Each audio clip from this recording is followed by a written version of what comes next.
Third animal of Bible, bringing the message of conservation, Philippine Recycling Party for the sign within Python Reticulatus. It is one of the longest names in the world. Isa po sila sa pinakamahabang ahas sa buong mundo. Ang mga kaya po nila mamamatayan hanggang 6 feet long. Hanggang po kahaba ang mga Python. Ayan kuya po, tingin lang sa ang mga Python. Nangamatay sila nito. Ayan. Ating mga expert. Expert na expert. Alam niyo po ba mga Pythons are non-venomous. Non-venomous po sila po. Paano? Wag po kayong magkalala pag makagat po kayo ng Python. Non-venomous po naman sila.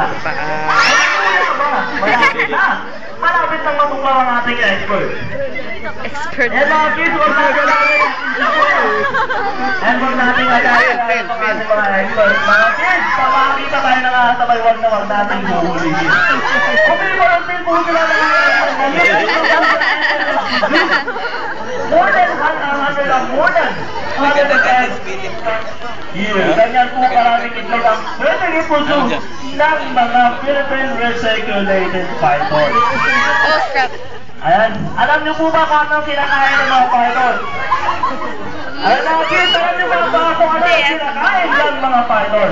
Kumakain sila ng mga matataba at malilikot na bata. Ayan. Kumakain sila ng animal things po kinakain, malilikot na animals. Pwede sila kumain ng mga daga.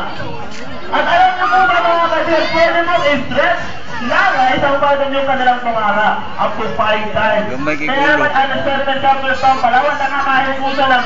Ayun, siya.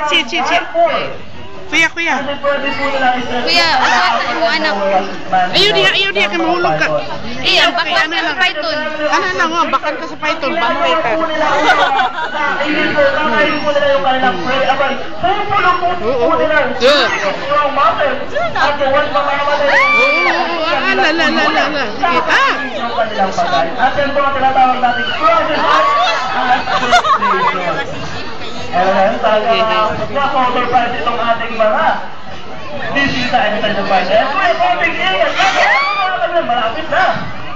Ayan, malapit ng matuklaw na nahahas itong ating mga experts. Ayan po, ipapakita po ni Kuya kung paano po.